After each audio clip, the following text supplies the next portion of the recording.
ഈ സ്ത്രീ പ്രാതിനിധ്യം, തുല്യത എന്നുള്ളതാണ് സംഗതിയിൽ ഞാൻ നേരത്തെ പറഞ്ഞതിൽ കണക്റ്റഡ് ആയിട്ടാണ്.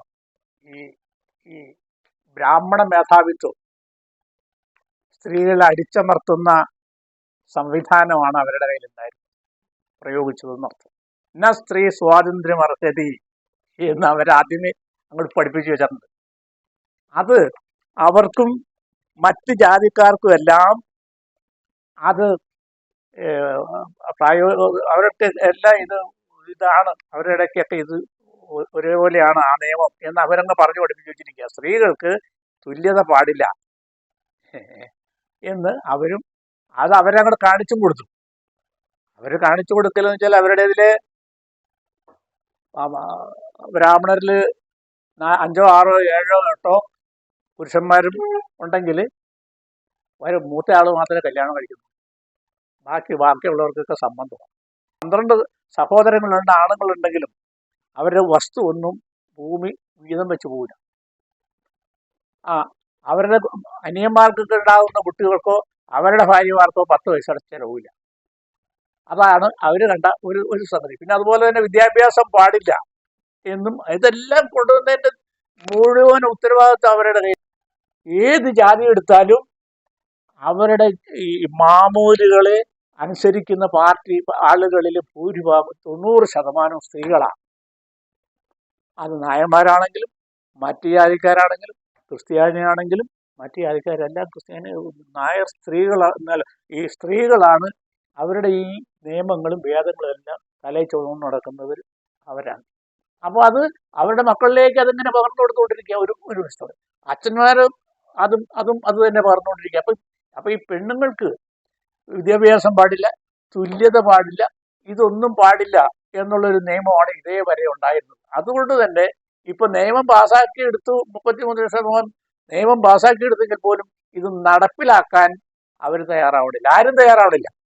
ഇതിപ്പോൾ ഇതിനെക്കുറിച്ച് അതിപ്പോൾ ഏതൊരു രാഷ്ട്രീയ പാർട്ടിയും അവരുടെ പാർട്ടിക്കാരുടെ ഉദ്ദേശം അവരുടെ സ്വന്തമായിട്ടുള്ള വ്യക്തി താല്പര്യങ്ങൾ, അവരുടേതായിട്ടുള്ള ചില താവഴികളും മറ്റുമുണ്ട്, അവരുടെയൊക്കെ താല്പര്യം മാത്രമേ ഉള്ളൂ. അല്ലാതെ നിയമത്തിൽ പറയുന്ന ഒരു കാര്യത്തിനൊന്നും മൈക്കിൽ കൂടെ ഒക്കെ പ്രസംഗിക്കുമെങ്കിൽ പോലും കാര്യത്തോട് മുട്ടിയെടുത്ത് വരുമ്പോൾ ഇത് അവർ പ്രായോഗികത്തിൽ എഴുതാൻ അവർ തയ്യാറാവില്ല.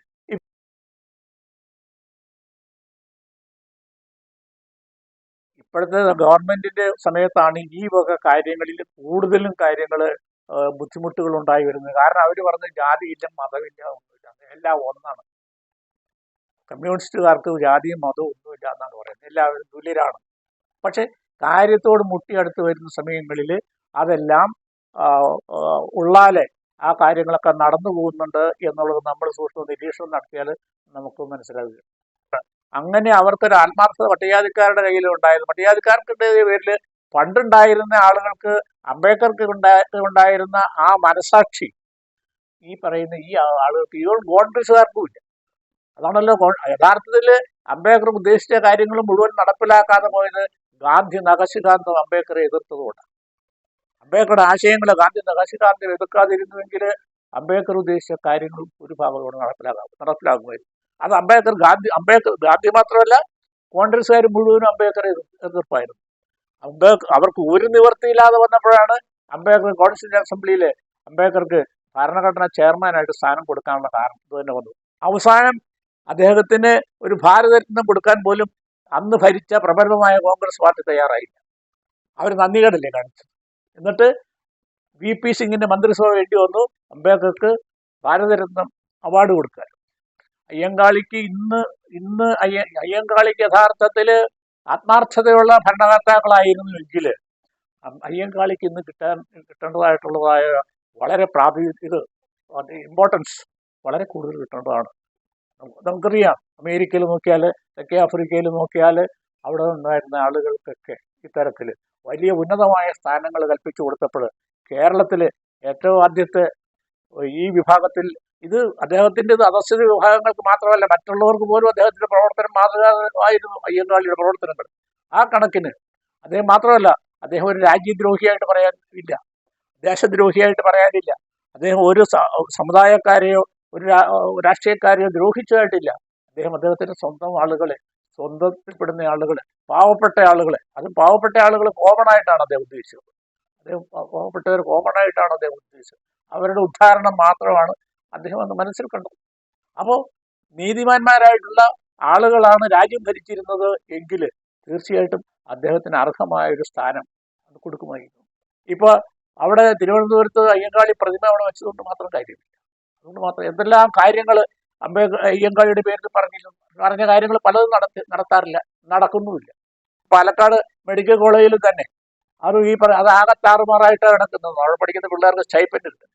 അതുപോലെ മറ്റ് പല സ്ഥലങ്ങളിലും പഠിക്കുന്ന കുട്ടികൾക്ക്, പട്ടികജാതി കുട്ടികൾക്ക് സ്റ്റൈപ്പൻഡും കിട്ടുന്നില്ല. അവർ പഠിത്തമല്ല അലങ്കോലമാക്കി അതങ്ങനെ അങ്ങോട്ട് പോകും. അപ്പൊ ഇവരുടെയൊക്കെ ഈ ആത്മാർത്ഥത ഇല്ലായ്മയാണ് എന്ന ഈ പ്രതിപക്ഷം ഉണ്ടല്ലോ, അങ്ങനെയാണെങ്കിൽ അവരതിനെ എതിർക്കണ്ടേ? എതിർത്താൽ മാത്രം പോരാ, അവരതിനെ ശക്തമായ രീതിയിൽ അത് നടപ്പിലാക്കണം. അയ്യങ്കാളിയെ അപമാനിച്ചതിന് സമാധാനം ഇല്ലാതെ ഞങ്ങൾ ഈ നിയമസഭ നടത്താൻ മുന്നോട്ട് കൊണ്ടുപോകാൻ അനുവദിക്കില്ല എന്ന് പറയാൻ അവർക്ക് ചങ്കൂറ്റമില്ല, അവരത് പറയില്ല. അങ്ങനെ സ്വന്തത്തിൽ നിൽക്കുന്ന സ്വന്തവും ബന്ധവും എന്ന് വിചാരിക്കുന്ന ഈ പറയുന്ന ആളുകൾ എല്ലാവരും തന്നെ കാര്യത്തോട് മുട്ടി അടുത്ത് വരുമ്പോൾ കൈയൊഴിയുന്നൊരു സ്വഭാവമാണ്. അതാണ് അയ്യങ്കാളിക്ക് സംഭവിച്ച ദുര്യോഗം എന്നുള്ളതാണ്. സാധാരണഗതിയിൽ നമ്മൾ കാണാറുള്ളതാണ് അസംബ്ലിയിൽ ഏത് ചെറിയ നിസ്സാര കാര്യങ്ങൾക്ക് പോലും പ്രതിപക്ഷങ്ങൾ പ്രത്യേകിച്ച് അവിടെ കിടന്ന് ബഹളവും ഓടക്കണ്ട. എന്നാൽ ഭരിക്കുന്ന പാർട്ടി സാധാരണക്കാരന് നമ്മൾ കൊയ്യും വയലെല്ലാം നമ്മുടേതാകും വയൽക്കിളിയെ എന്ന് പറഞ്ഞിരുന്ന ആളുകൾ, കൃഷി പാർട്ടിക്കാർ എന്ന്, കൃഷിഭൂമി കർഷകന് എന്ന് പറഞ്ഞിരുന്നവര് പിന്നീട് അതെല്ലാം വിശകലനം ചെയ്ത് വന്നപ്പോൾ ഈ പറഞ്ഞതുപോലെ ഒന്നല്ല കൃഷിഭൂമി കിട്ടിയത്, കൃഷിക്കാരനെ കിട്ടിയത്, കർഷകനല്ല കിട്ടിയത്. ആ പാടത്ത് പണിയെടുത്തോണ്ട് പാവപ്പെട്ടവന്റെ കയ്യിലേക്കല്ല ഭൂമി വന്നത്, അത് മുഴുവൻ മുതലാളിയുടെ കയ്യിലാണ്. അപ്പൊ ഇത്തരത്തില് അതൊക്കെ കൂലങ്കഷമായിട്ട് അത് സ്റ്റഡി ചെയ്ത് നടപ്പിലാക്കാൻ അവർ തയ്യാറില്ല. അവർ തയ്യാറില്ല, അതിനെതിരാണ് അവർ. തയ്യാറില്ല എന്ന് മാത്രമല്ല, ഈ പാവപ്പെട്ട ആളുകൾക്ക് ഇത്തരത്തിലുള്ള പ്രയോജനങ്ങൾ കിട്ടുന്നതിന് അവനെതിരാണ്. ഇപ്പൊ ഈ പട്ടികജാതിയിൽപ്പെടുന്ന താഴ്ന്ന ഇതിൽപ്പെടുന്ന കുട്ടികൾ, പഠിക്കുന്ന കുട്ടികൾക്ക്, ജോലി കിട്ടുന്ന കുട്ടികൾക്ക്, കിട്ടാനുള്ള കുട്ടികൾക്കൊക്കെ എത്രയോ എതിർപ്പുകളാണ് അവിടെ നിന്ന് വരുന്നത്, അവരുടെ ഇടയിൽ വരുന്നത്. എന്നാൽ അതിനെയൊക്കെ തടയിടാൻ ഭരണകർത്താക്കൾക്ക് പറ്റുള്ളൂ. ഭരണകർത്താക്കൾ അതിൽ പ്രതിപക്ഷമാകാം, ഭരിക്കുന്ന കക്ഷിയാകാം. അതിൽ പോരെങ്കിൽ ഇപ്പോൾ ഒരു രാഷ്ട്രീയ പാർട്ടിയിൽ ഒരു PKS ഉണ്ടാക്കി. പണ്ട് കർഷക സംഘമായിരുന്നു, ആദ്യ പട്ടികജാതിക്കാരൻ കൂട്ടിയിട്ട് കർഷക സംഘം ഉണ്ടാക്കി. ഇപ്പോൾ അത് മാറ്റിയിട്ട് PKS ഉണ്ടാക്കി. എന്താണ് അതിൻ്റെ പ്രയോജനം? ആളുകൾക്ക് തമ്മിൽ തല്ലാനുള്ള ഒരു വേദിയായിട്ടാണ് ആ PKSന് ഉപയോഗപ്പെടുത്തുകയാണ്. PKS പെടുന്ന പല ആളുകളെയും സമുദായ സംഘടനയിൽ ഉള്ളിൽ കടത്തി നുഴഞ്ഞു കയറിയിട്ട് അവർ ഈ സമുദായ പ്രവർത്തനം അലങ്കോലപ്പെടുത്തുകയാണ്. അപ്പൊ ഇതിനെയൊക്കെ മറികടക്കാൻ ഈ പറയുന്ന ഹൈലി എഡ്യൂക്കേറ്റഡ് ആയിട്ടുള്ള ആളുകൾ, ഉദ്യോഗസ്ഥന്മാരായിരിക്കുന്ന ആളുകൾ രംഗത്തേക്ക് അരയും തലയും മുറുക്കി രംഗത്തേക്ക് വരണം. അതിനൊന്നും അവർ തയ്യാറല്ല. അവർക്ക് അവരുടേതായ സ്വന്തം ഒത്തിരി കാര്യങ്ങളുണ്ട്. അവരതിലൊത്തിരി കൂടുകൊള്ളു. അതാണ്. അല്ലെങ്കിൽ അതൊക്കെ ഇപ്പൊ പണ്ടേതായാലും ഇപ്പൊ ഞാൻ പറഞ്ഞില്ല, മറ്റേ IAS-കാരനെ പറ്റി പറയില്ലേ, അയാളിപ്പം ഞങ്ങൾ തുടങ്ങിയിട്ട് 45 കൊല്ലമായി. 45 കൊല്ലമായിട്ട് ഈ സാമ്പവ സമുദായത്തിലുള്ള സംഘടനയിലൊന്നും പ്രവർത്തിക്കേണ്ട, സമുദായത്തിൽ പങ്കെടുക്കാൻ പോലും അയാൾ ഈ കഴിഞ്ഞ കൊല്ലം പെൻഷനൊക്കെ ആയി വീട്ടിലിരിക്കുമ്പോൾ ആരോ തിരുവനന്തപുരത്ത് സമ്മേളനത്തിൽ വിളിച്ചതായിട്ട് ഞാൻ അറിഞ്ഞു. അതല്ലാതെ വന്നിട്ടില്ല. അപ്പോൾ നമുക്കെന്തെങ്കിലും കാര്യങ്ങൾ സാധാരണക്കാരായ പാവപ്പെട്ട ആളുകൾക്ക് ഗവൺമെന്റിൽ നിന്ന് എന്തെങ്കിലും കാര്യങ്ങൾ ചെയ്യണമെങ്കിൽ ഇങ്ങനെയുള്ള ആളുകളിൽ നിന്നാണ് ചെയ്യുന്നത്. നമ്മളവിടെ ചെന്ന് അവർ നമ്മളെ അറിയില്ല. അവൾക്ക് അവിടെ ചെന്ന് നമുക്ക് ഇങ്ങനെ ഒരു പ്രശ്നമുണ്ട്, സംവരണത്തിന് ഇങ്ങനെ ഒരു, എല്ലാവരും ചെയ്യുന്നത് അങ്ങനെയാണ്. അവരവരുടെ സ്വന്തക്കാരെയും ബന്ധുക്കാരെയും നാട്ടുകാരെയും വീട്ടുകാരെയും ഒക്കെ തിരികെ കയറ്റിയാണ് അവർ കാര്യങ്ങൾ നടത്തിക്കൊണ്ടു പോകുന്നത്. പക്ഷേ പട്ടികജാതിക്കാരുടേതായ ആളുകൾ, ഉദ്യോഗസ്ഥന്മാരായിരിക്കുന്നവർ പറയും അത് നിയമം കിട്ടുന്നു, ഞാൻ ചെയ്തില്ല. അതുകൊണ്ട് നമുക്ക് കിട്ടേണ്ടതായിട്ട് എന്നാൽ അർഹമായിട്ടുള്ളത് മതി. ഇപ്പൊ ഈയിടെ ഞാനിപ്പോൾ കണ്ടു, മാവോജി അതിൻ്റെ ഡയറക്ടറായിരുന്ന അദ്ദേഹം അതിനെക്കുറിച്ച് അവസാന ശക്തിയായ രീതിയിൽ ചില പ്രതിഷേധങ്ങളൊക്കെ രേഖപ്പെടുത്തുകയും ഗവൺമെൻറ്റുമായിട്ട് ചില അടച്ചിലുണ്ടാക്കുകയും ചെയ്തിട്ടുണ്ട്.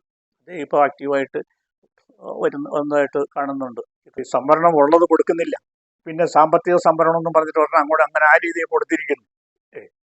അപ്പോൾ അതുപോലെ തന്നെ ഇപ്പോൾ അസംബ്ലിയിൽ 14 എന്നുള്ളത് 16 MLA-മാരാക്കി. SC-കൾ 14 MLA 16 2 മന്ത്രിമാർക്ക് യോഗ്യതയുള്ളത് അവർ കൊടുക്കണില്ല.